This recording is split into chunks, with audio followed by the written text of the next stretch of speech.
Hello, welcome to Secure the Continent and News Central Television. This is the program where we bring you up to speed with all the security happenings on the continent of Africa. I am Benga Aboroa. But before we delve into today's program, let me bring you the latest security headlines across the continent. Scores killed and 6 rescued by Nigerian troops in forest raids. Staying in West Africa, Mali calls for emergency security meeting over France's acts of aggression. And in East Africa, Ethiopia's government proposes a plan for peace in Tigray. And finally, in South Africa, the South African Defense Minister is in Russia for a security conference. Don't go anywhere. I'll be right back after this.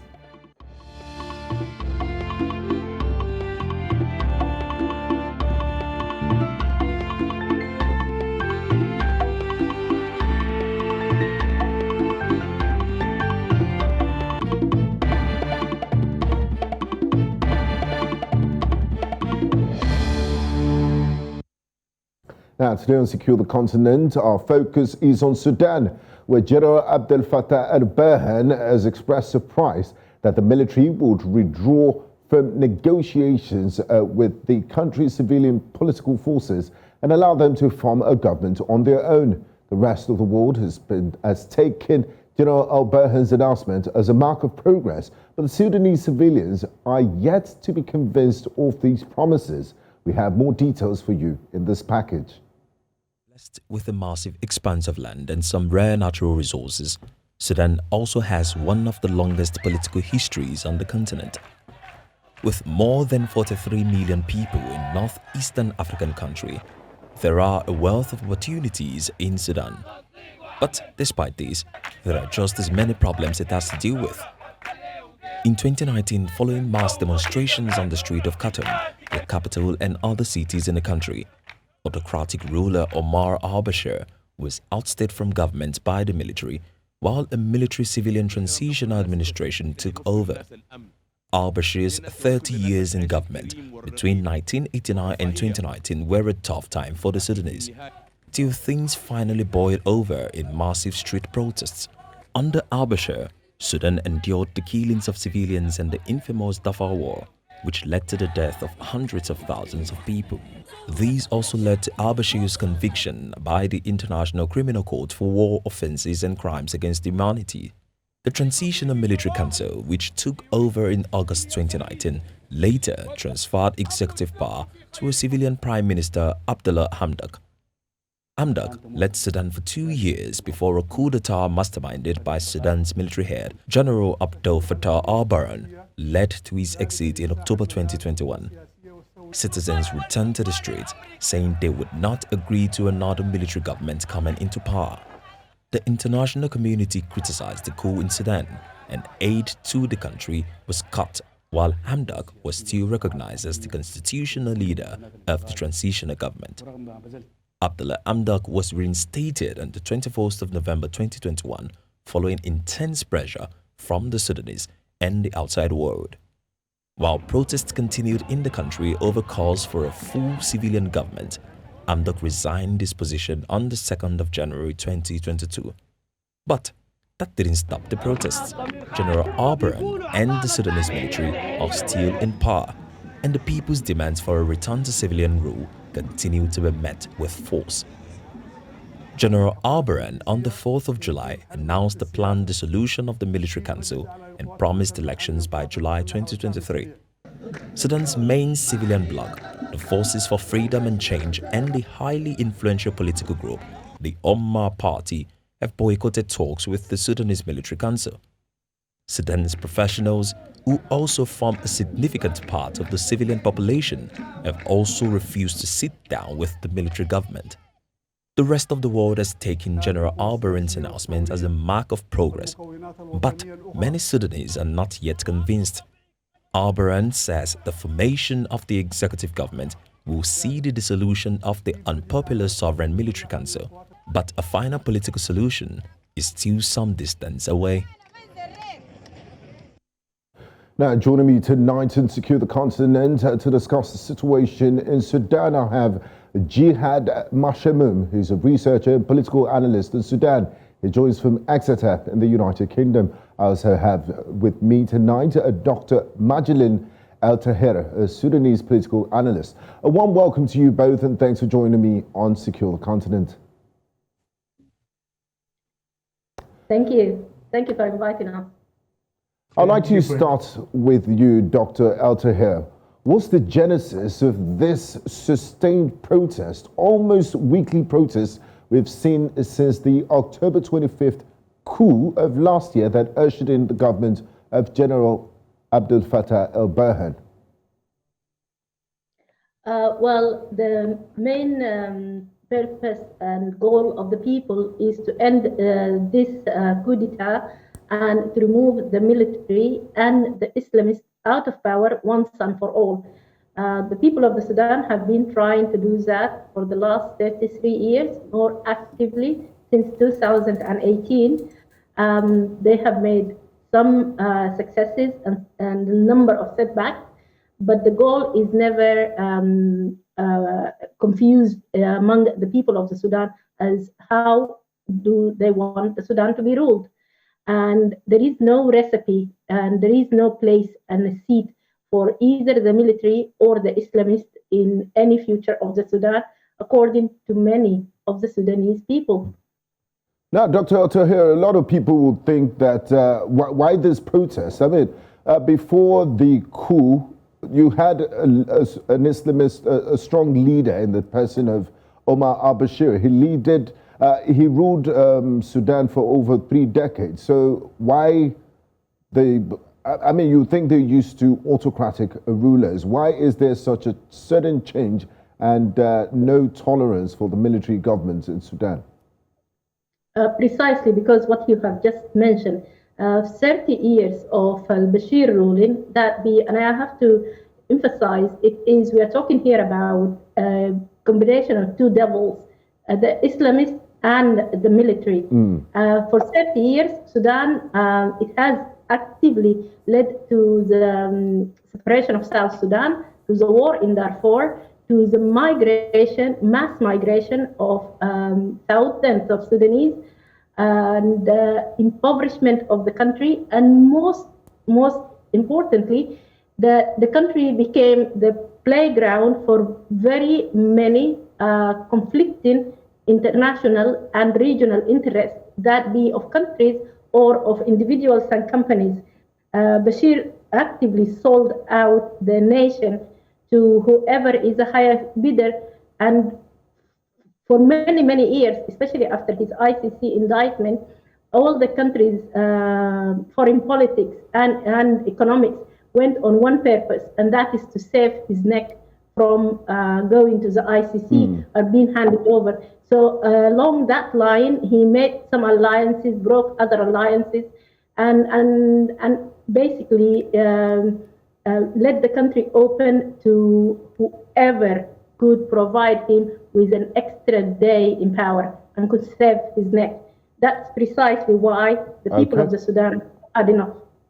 Thank you very much, Dr. Al-Tahir. I'd like to bring in Jihad Mashamum. Now, Jihad, we've just heard about how Sudan was before the de facto rulership of General Abdel Fattah Al Burhan. Now, can you tell us who is this strong man of Sudan that that was the head of the transition council, and he removed Prime Minister Abdullah Hamdok and is effectively ruling the country by himself alongside Hemeti. Who is this man and how did he come into power? I'm talking about General Abdel Fattah Al Burhan.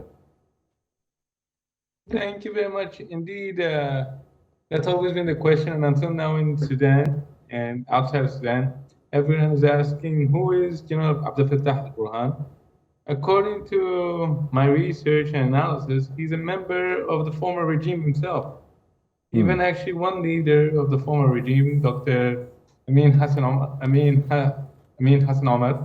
mentioned it, and he said Burhan is actually one of our leaders in Darfur, one of the party leaders in Darfur, which is the National Congress Party. Now, in essence, if I may emphasize this one and to give a greater context to what we're speaking about today, is that when the coup of 2019 happened against Omar Bashir, it wasn't a coup, a popular coup, in a sense of supporting the revolution. It was a coup to maintain the regime.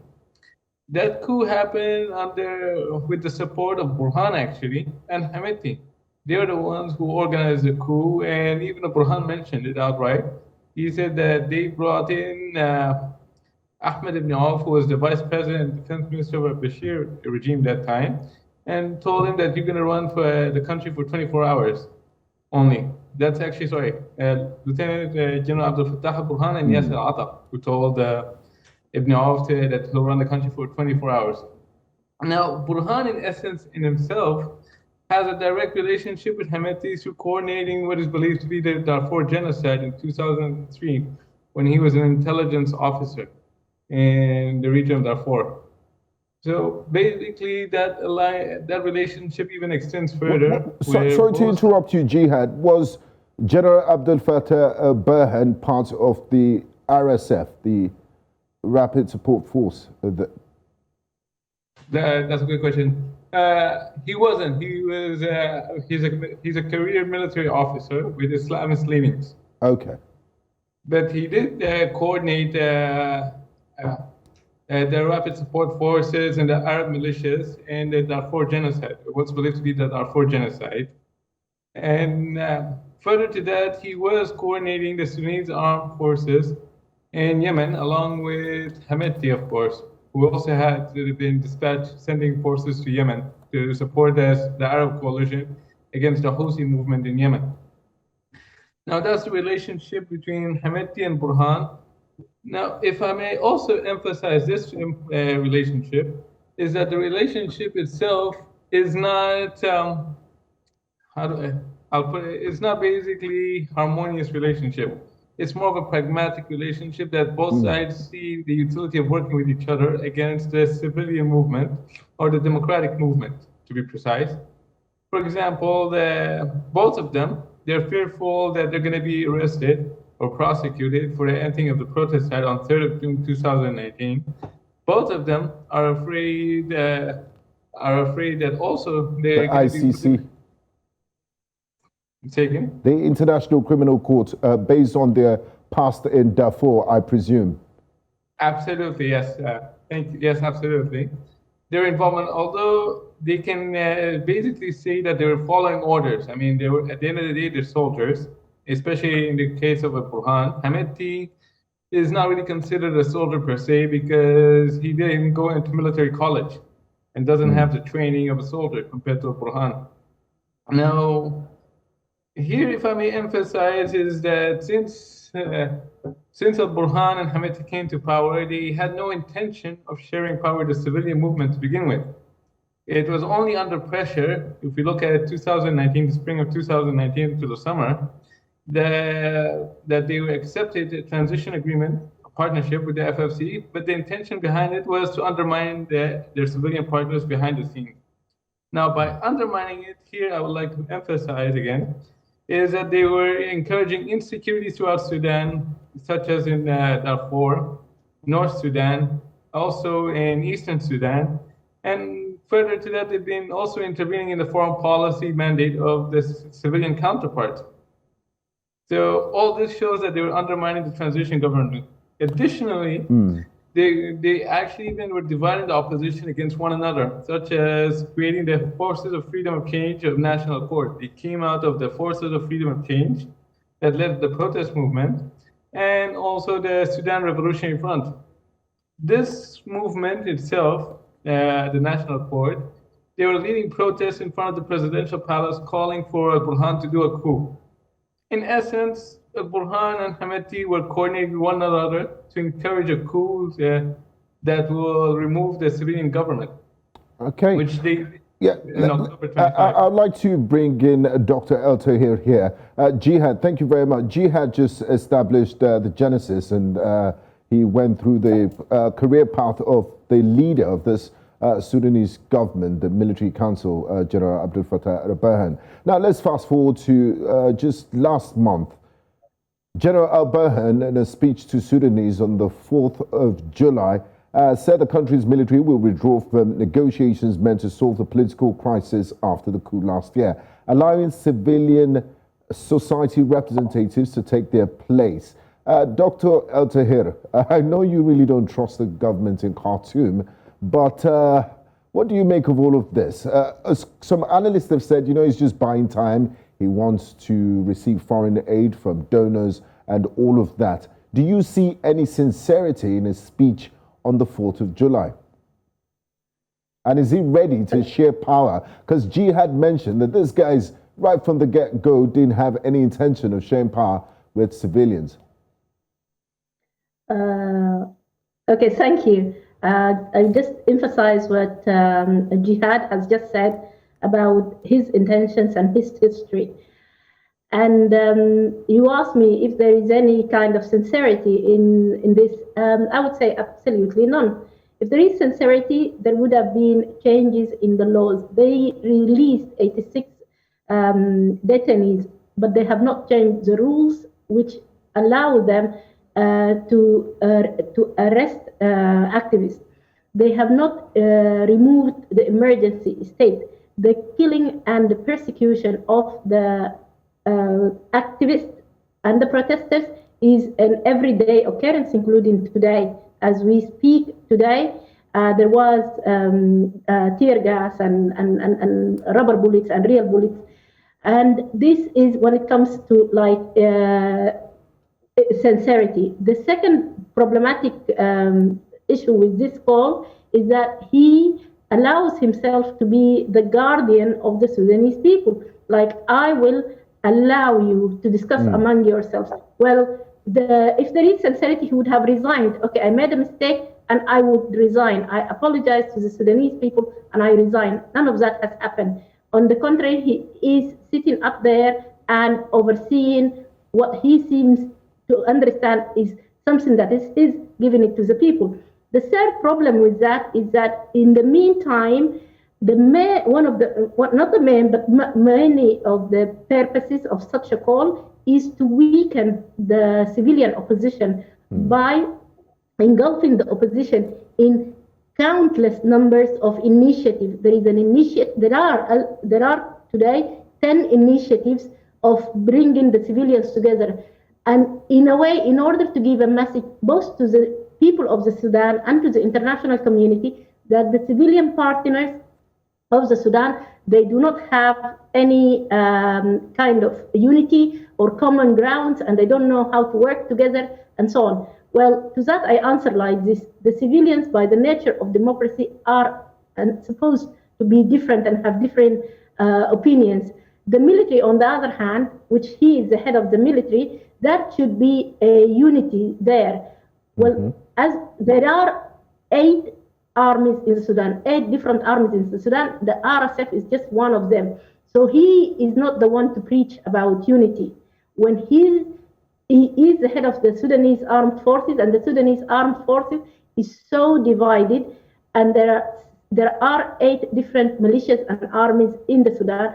He, rather than concentrate on unifying the civilians, I would say Mr. Al Burhan can concentrate on unifying the armed forces of the Sudan and bringing it together and making it a proper national institution. Because that's his constituency and that's where he got his training from. He's more familiar with how the military operates. But let's hear from General Abdel Fattah Al Burhan himself before I move to Jihad. المؤسسة العسكرية في المفاوضات الجارية حاليا والتي تسهلها الآلية الثلاثية، وذلك لإفساح المجال للقوى السياسية والثورية والمكونات الوطنية الأخرى من الجلوس وتشكيل حكومة من الكفاءات الوطنية المستقلة. ثانيا، بعد تشكيل الحكومة التنفيذية سيتم حل مجلس السيادة وتشكيل مجلس أعلى للقوات المسلحة من القوات المسلحة والدعم السريع يتولى القيادة العليا للقوات النظامية ويكون مسؤولا عن مهام الأمن والدفاع. Now we just heard what is said, and Jihad, Dr. Al Tahir believes that all of this talks and gimmicks by General Al Burhan is to weaken the civilian opposition. Now let's talk about the civilian opposition. The landscape of the civil society in Sudan has significantly shifted since the constitutional declaration, since the ousting of Omar Al Bashir in 2019. It's been fractured along several lines. My question is this: how much we've seen a divided opposition, and we've seen, like Dr. Alto has said, there are multiple groups that are negotiating and different means to bring about talks and the peace process. How much of an effect has this had on the protest, the divisions within civil society and protest groups? Yes, absolutely. As Dr. Tayyip mentioned earlier, I agree with her that many see this form of talks or initiatives are just to buy time for the military to stay in power until the elections of 2023, 2024. Or in the scenario that it's possible now is that they're going to continue this round of elections until the military manages to tire out the Sudanese inside Sudan and the international community to just accept the military rule. Here, I would like to stress that the Sudanese on themselves, I mean, especially the resistance committees and those protesting for civilian government and calling for a civilian government, they know this from far side, and that's why they're protesting. They don't really take much considerations to this initiative. And the reason behind this is because a lot of these initiatives are either from the members of the former regime or leaders of the former regime, or are used by the supporters of Al Burhan and his allies, which is such as even some regional organizations.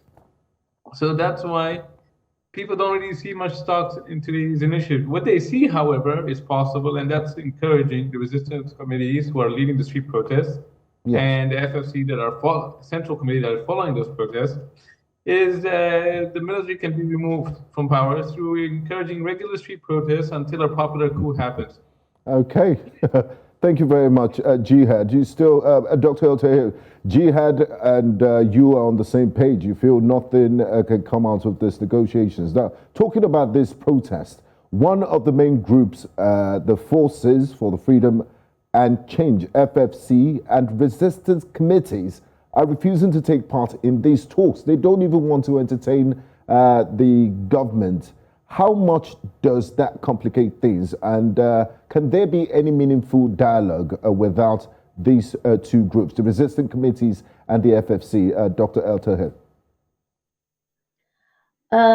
No, there is no, these negotiations and initiatives and talks instigated directly by Burhan or indirectly by former members of the regime will lead to nowhere. They will not be taken seriously. Any political party participating in those kind of talks and initiatives is going to commit a political suicide. Because as you have seen, the people of the Sudan are done with this kind of tricks and games and insincerity. I have to remind you, this is what we call the 25th of October 2021 is the sixth coup d'etat. First, there was a coup d'etat in the 11th of April when Bashir, the downfall of Bashir. On the 3rd of June the same year, they tried again to get back in power. The 17th of August, with the signing of the constitutional declaration and a power sharing deal, it was also a way of going around the wishes of the people of the Sudan. The Juba Peace Agreement in October 2020 was another way of getting around the wishes of the people of the Sudan. In February 2021, they formed a government, a partnership government, after the Juba Peace Agreement. Again, it was going around the wishes of the people of the Sudan. And finally, it was the final stroke on the 25th of October. All this process was along the way, all these 6 milestones which I'm talking about, they are in every time taking away more and more power and grabbing away more and more resources. Therefore, there is absolutely no insincerity. They are not sincere. And some political parties, and not some, but many, if not all political parties, tried to reach a kind of a deal and power sharing with these guys, but they're not there for power sharing. They're there for full power. And this is the lesson that we have understood. Well, interesting take there, Dr. Al Tahir. Now, Jihad, these protests have been taking place because of a lack of trust, like Dr. Al Tahir just said, between the people and the central government in Khartoum. Because regardless of which way they try to paint things, the people see through them and they don't believe they're very sincere about power sharing.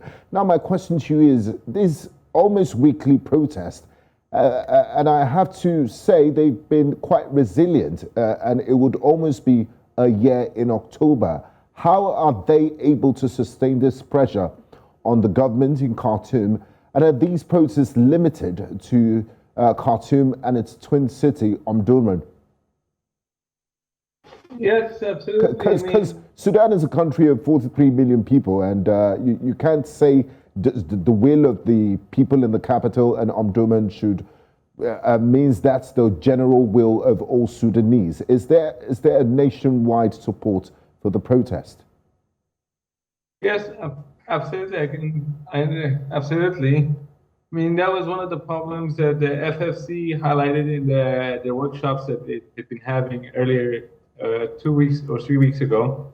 That they realized that Khartoum doesn't represent the entire population. There are other people living in other settlements and other neighborhoods, cities, towns, villages, and corners of Sudan that need their voices to be heard. And that's why the FFC and resistance committees are working to coordinate with them. The FFC, if I may emphasize, is following the resistance committee on this part and trying to guide it also on another front in order to control what's happening in Sudan. Now, the reason behind this is, if I may emphasize, Dr. Tahir earlier, is that they don't really see much credibility of these talks. And the reason they don't see much credibility is these talks are always in favor of the military. They're either created by the military, the former regime, or regional organizations. And that's why, for example, when Molibi, U.S. Assistant Secretary for African Affairs, visited Sudan on the 10th of June, it's her and the Saudi ambassador. They held a meeting between the military and the FFC Central Committee. And the Central Committee, these were people who were part of the government until the coup of 2021, October 25, 2021. In the meeting, the focus was from the FFC side is that the military hand over power in exchange that they'll given a safe exit. Here, however, the military wanted the opposite. The military wanted a new partnership. In essence, the military wanted a new partnership in order to further discredit the civilians and just tell the people, see, the civilians are discredited, the armed movements are discredited, including the armed movements who are part of the Juba Peace Agreement. They're discriminated, so you have no choice but to trust us now. You have to focus on stability rather than democracy. Now, this is what's encouraging Sudanese people to protest in Sudan so far, is that the revolution, when it happened, it gave an expectation that there's a freedom of speech and that things would be better, not worse. So that's why they're acting out in the hopes of bringing democracy into Sudan. And that's what the people are living on at the moment. Quite valid reasons too, and enough encouragement for them to keep protesting against the military government in Khartoum. You're watching Secure the Continent, a New Central Television. We'll go on a quick break, and when we return, we'll be looking at efforts to end this impasse in Sudan and also what the international community has done and their role in all these negotiations in Sudan. Do stay with us. We'll be right back.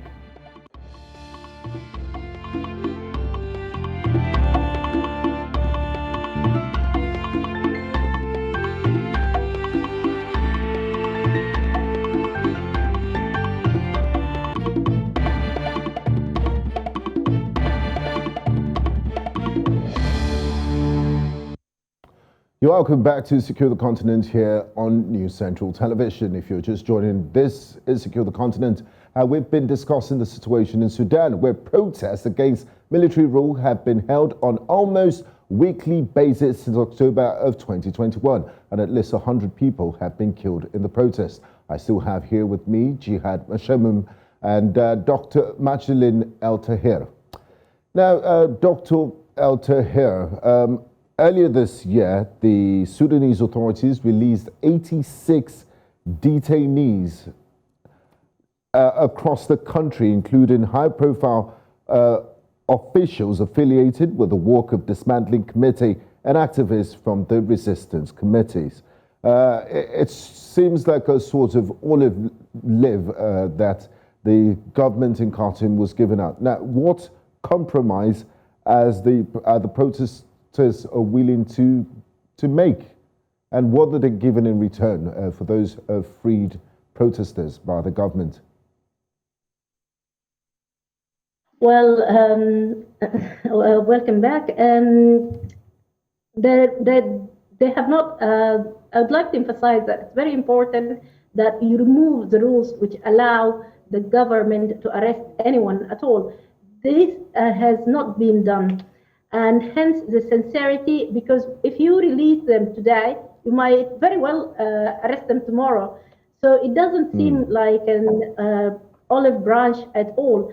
And the other thing, at the same time, while they have released 86 members of prominent politicians, they have arrested hundreds, and I mean really hundreds, of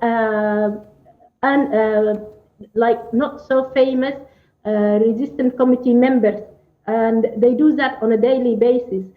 So, and there is a lot of missing activists as well, unaccounted for. And in addition, they are introducing new rules as well, which ensures the little freedom that is there, that they have a full control over the country. Like now, there is a very an infamous law of public order, which was very active during Bashir, and it's particularly designed and constructed to obstruct female activists and female politicians, and has been reinstated just very recently. So there is no olive leaf here. There is no. So there's nothing what's celebrating in that gesture. It's absolutely not, because yes, like I said, they might release 86 from a certain number of activists, while arrest a different number of activists from another place. So it doesn't really change much. And like you said, they can pick them up the next day. I mean, there's no law saying they There is no law. There is no law. And as far as law is concerned, they are reinstating this public order law, which is an incredibly discriminative and sexist law, whereby a girl can be stopped in the street for any kind of reasons, multiple kind of reasons, and it's a way of silencing women. And that has been reinstated just in the last 2 weeks. So no olive branch at all. Let me bring in Jihad and look at what the international community and efforts to negotiate are doing. Since the October coup last year, the United Nations political mission in Sudan, the African Union and 8-nation East African Intergovernmental Authority on Development, IGAD group, have been trying to broker a way out of this political impasse. Why hasn't mediation made any headway? It seems the more you look, the more of the same. Nothing changes. Yeah, absolutely. From hindsight, the UN-led mission was seeing an approach to what happened in Sudan, the resignation of Hamdok, former Prime Minister Hamdok, and trying to bring in the civilians and military to speak indirectly with one another. That was seen as a positive. However, in the same instance, the military, there wasn't a roadmap for the talks to begin with. There wasn't an end goal or a roadmap of what should be done. That's one. Two, the military managed to control the initiative by calling on the integration of the African Union and the IGAD missions into it. Now, the African Union and IGAD missions, both of them have been seen closer to the military than the civilians. So that's why these talks were not seen credible to the FFC and to the resistance committees who are protesting. Here, I would also, again, like to mention, stress, is that the protest movement, in essence, does not want a new partnership. They don't want a civil-led government or a civilian military government. They want a civilian government. Now, here, the protest movement have a problem. Don't you think that's asking a bit too much? And I mean, aren't they willing to compromise or reach a middle ground?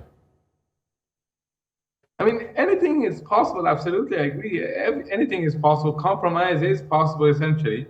But the military did not give any sincerity so far for people to accept that compromise. I mean, what would happen again that the military, what would guarantee that the military won't do another coup? Very true.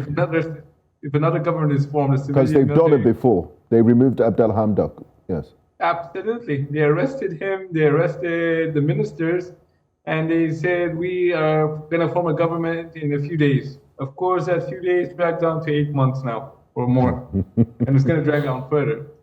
Now here, there is a way, I believe, outside of this deadlock, is that the international community, such as especially the US and its Western allies, impose targeted sanctions on Burhan and Hemeti and their allies.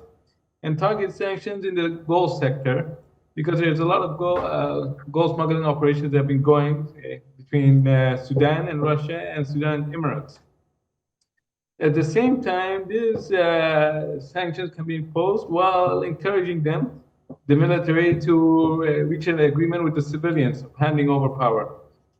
They could, the civilians from their side, give immunity to those leaders of Burhan, their allies, and Hemeti to leave the country and not to be prosecuted. That on itself would require the civilians, of course, to have direct communications with the protest movement. Because the protest movement at the moment have been influenced by disinformation that the civilians are only interested in power. They don't care about Sudanese. They care about power, and that's it. And the reason they care about power is because they know that if they run to elections, they're not going to win the elections, that the former regime will win the elections, because the former regime has the domination over the economy and the state institutions to win those elections. Thank you, Jihad. Let me bring in Dr. El Tahir. Dr. El Tahir, Sudan is without a functioning government and its economy is in free fall. Inflation is still at 148.9%. That's the statistics in June.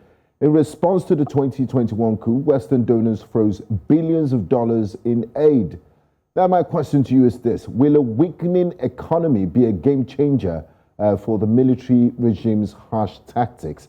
And what are the effects of this economic downturn, and how have ordinary Sudanese people been able to go on with their lives with this almost weekly protest and this impasse?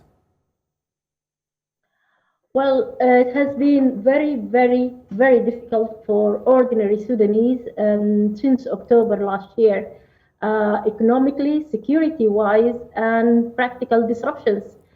And it is just becoming even more and more difficult. And from the military and from the government side, they are introducing every day harsher and harsher economic measures, which makes people an already difficult life even more difficult, and an already miserable life even more miserable, and an already life which lacks freedom and lacks any kind of normality, even more restrictions. And for example, I give you an example: the price of different commodities are rising by the day. There isn't anything such as subsidy. They're removing all kinds of subsidies, and again the disruptions to the production, now it is a rainy season, and Sudan is an agricultural country, and the central bank cannot even provide for the farmers in order to cultivate their land. And there are several organizations, including the World Food Programme and the Food and Agriculture Organization, which are warning of a possible hunger and starvation in the Sudan if this season is not saved. And in the meantime, the government are very active at looting the country, the smuggling of the gold. Possibly you have seen the CNN report about the smuggling of gold and smuggling of many other minerals and so on is continuing and channeled to the pockets of the juntas.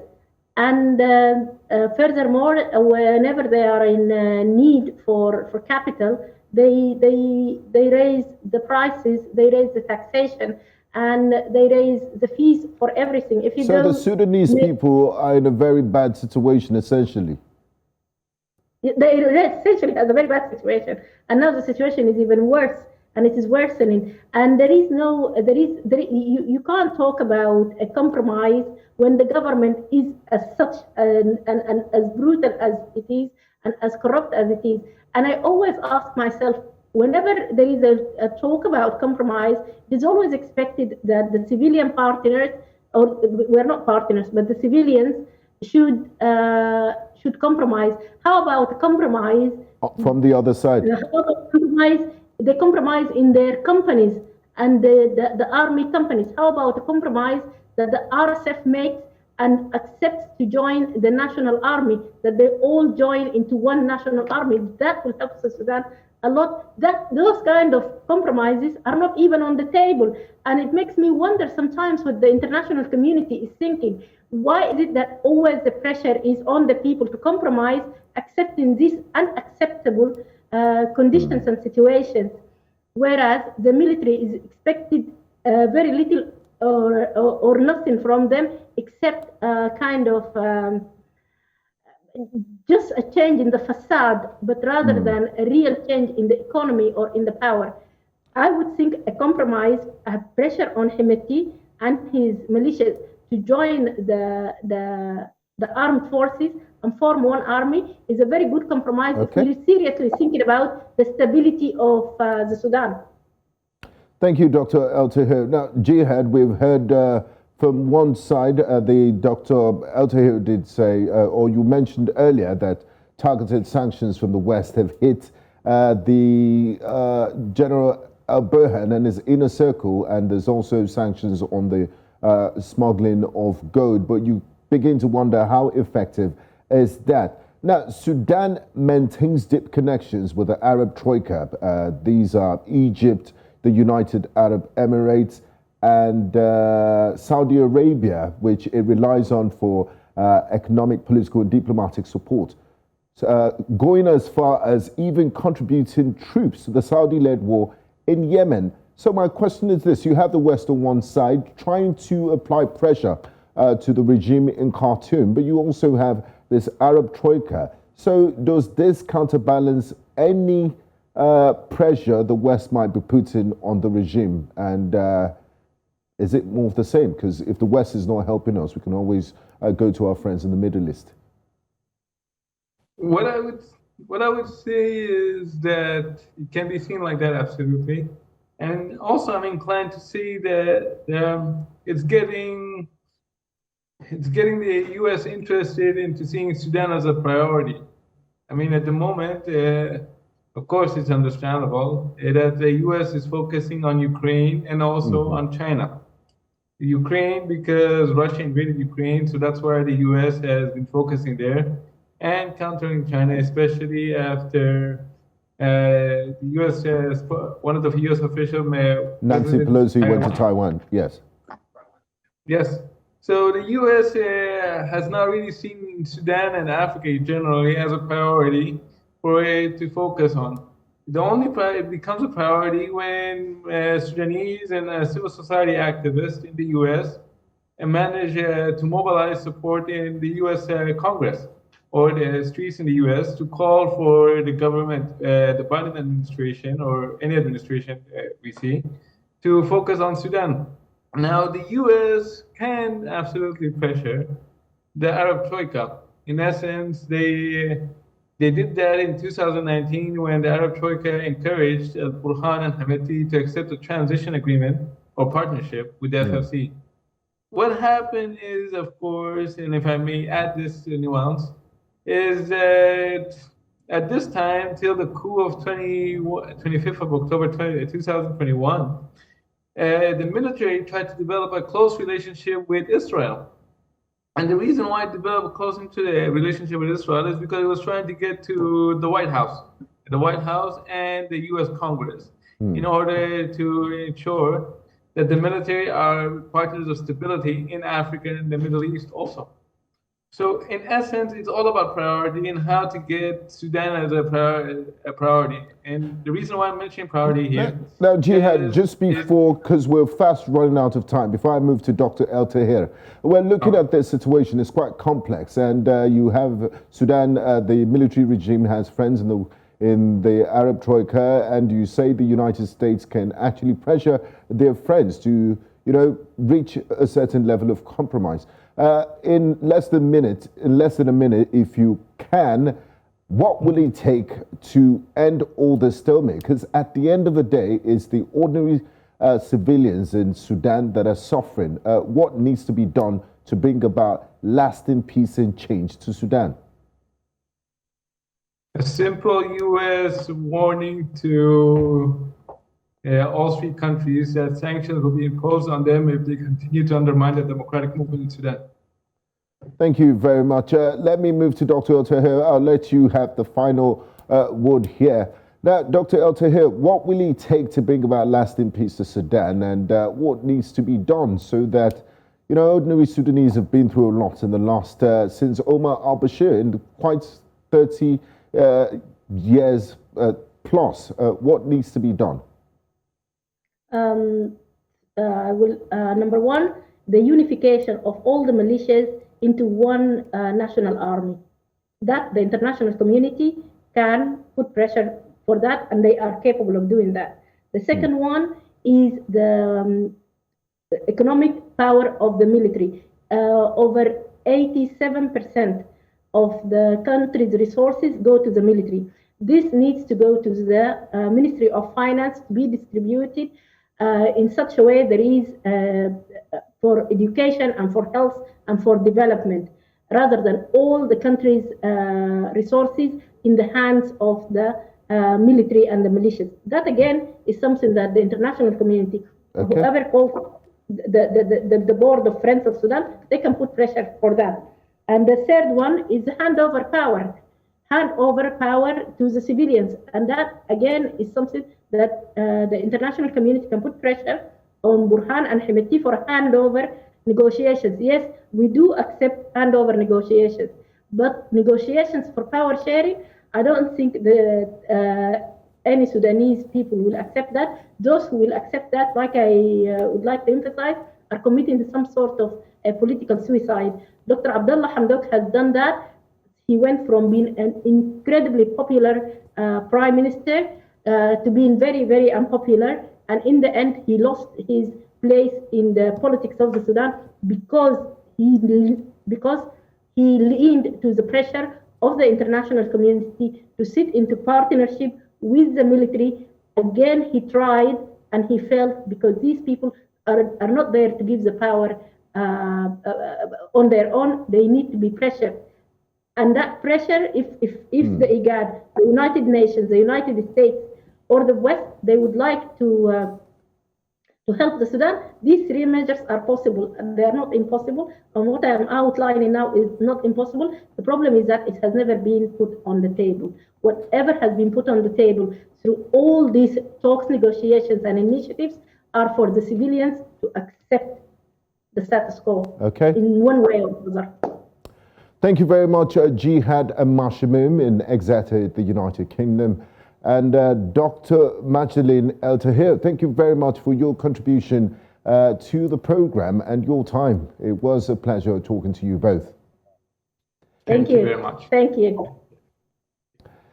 Now, both sides of Sudan's civilian-military divide face a major risk should they continue to disagree on a path forward for Sudan's political transition. So all sides should redouble efforts to find a path towards peace, lest Sudan continues its dangerous slides towards deeper economic and political collapse. And that's it on today's edition of Secure the Continent. I would like to say a big thank you to you all for being a part of the program on behalf of the team. I am Benga Aborowa. See you next week on another edition of Secure the Continent. Bye-bye.